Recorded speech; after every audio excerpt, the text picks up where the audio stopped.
Chapter 3: Planning an Attack. This chapter's underlying topic is of unity, focus, and speed. Competitive strength of positions are not determined by size, but by unity and focus. Any large force that is divided by its parts or individuals, or spreads itself thinly everywhere, leaves many openings for attack, and is inherently weak. Being tightly united and focused has a big psychological advantage that can discourage conflicts from even happening. This is why Sun Tzu's second best form of attack is to divide organizations, because it destroys their core strength. The common thought is doing more and more is better, but in reality you want to concentrate your resources on less activities, or do less and less to be successful. In business or any context, you want to focus your efforts on what is most profitable. To hear Gary Gagliardi's success example, you can check out this link here in my SOSI Concepts discussion of competitive power, which expands a lot of the same topic. The beginning of the second section of this chapter says, the best way to make war is to ruin the enemy's plans. The next best is to disrupt alliances. The next best is to attack an opposing army, and the worst way is to attack an enemy's cities. The Facebook page for this channel, Mr. Balderdash, gives a detailed description of these 5 attacks on the SOSI Diagrams album. The best type of attack was mentioned in the last video. You must misdirect opponents. Deception is best because it's the least costly form of attack. Disrupting your opponent's aim, or foresight, affects their movements and claims. Disrupting alliances here means dividing opponents' allies and their organization itself. Larger opponents are easier to do this with. It's second best because division takes effort, but it weakens their position itself from its core. Now, opposing armies directly is third best because it involves direct opposition to opponents' forces or their moves. This concept is often frowned upon by Sun Tzu, but the best way to do so is by raising battle, or challenging/countering their moves by your actions. What really makes this more useful is when we combine our direct challenges with surprise. Now, I won't go into any detail because that will be covered in Reveal Secrets to Chapter 5, so stay tuned. Last, and worst, is attacking enemy cities, or their defended and matured positions. Sun Tzu never recommends attacking into something that is not an opportunity. Similar situations in our lives of siege can be trying to take someone's spouse, or trying to take someone's job, or taking over someone's role with their friends.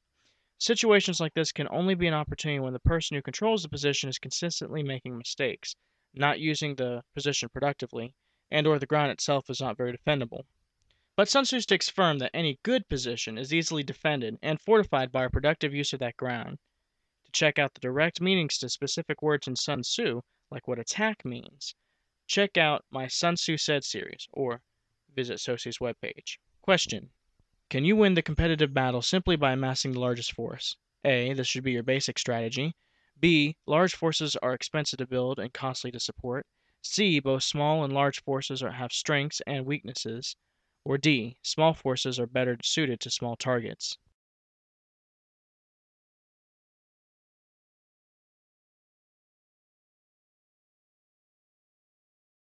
Sun Tzu dishes out the tactics of relative size. This is found in SOSI's rulebook. That specific article should be made public next month around the 8th of September. For time reasons, I can't discuss these in detail in this video, other than these terms are more detailed than they seem. When one is trained in Sun Tzu's strategy, they can see the detailing concepts that clarify what these are about. Comment if you want a special video devoted to this discussion. This chapter ends on a very important topic, addressing the drama or politics that occur in organizations. Sun Tzu almost starts off saying, supporting the military makes the nation strong, not supporting the military makes the nation weak. And continues to say, the army's position is made more difficult by politicians. I once read a comment on History Channel's special The Art of War years ago that said something like, Sun Tzu lacks common sense, politicians are part of an effective war, they help form negotiations and blah blah blah. The rant went on. Where Sun Tzu is coming from is the separation between competitive and productive skills. This is covered in detail in my SOSI Concepts video 1.9. Production uses the resources competition wins, produces value from it, and turns those raw resources into usable products, and in turn resupplies the army. Sun Tzu saw that this balance between the two sides of an organization must be respected.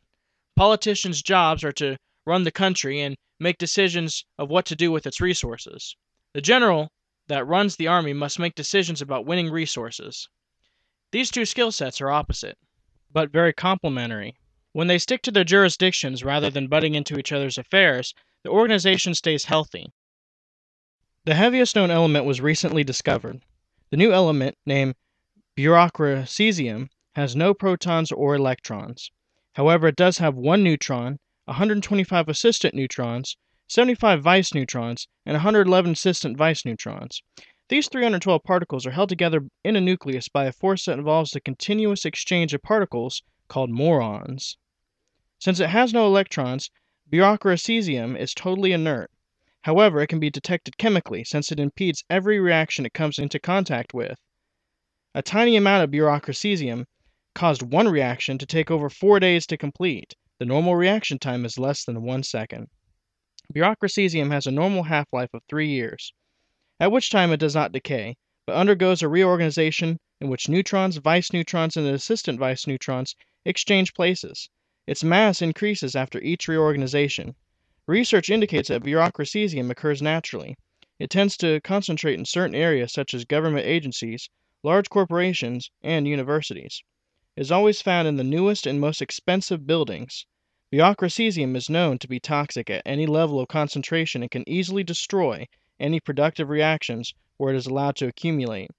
Attempts are being made to determine how Bureaucracium can be controlled to prevent irreversible damage, but the results to date are not promising. If you like that illustrative joke, check out Gary Gagliardi's Golden Key to Strategy. One of my favorites, and it's the most beginner-friendly approaches to learning Sun Tzu's system of strategy, and still just as insightful. Organizations need to make competitive decisions. Part of progressing is embracing risk and making mistakes. Sun Tzu's strategy teaches us how to make advances in a way to avoid disastrous mistakes.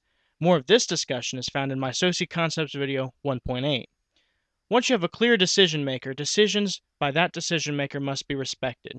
If followers were allowed in the decision-making progress, you'd see a never-ending court of appeals where they all put their narrow perspectives and self-interest above the group's.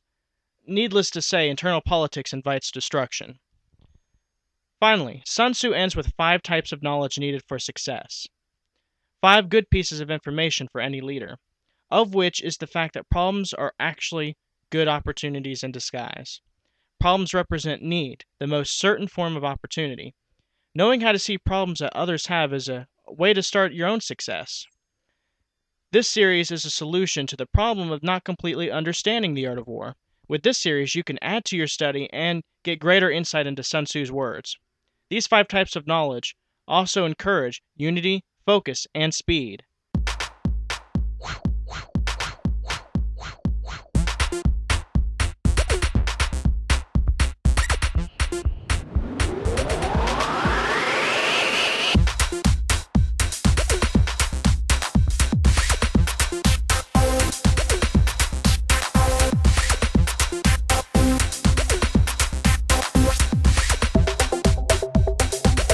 For more information about Sun Tzu's system, becoming a strategist, the Warrior's Rulebook, and more, please check out more videos from this channel, the Facebook page, and SOSI's website. And like always, have a great day. Mr. Balderdash, signing out.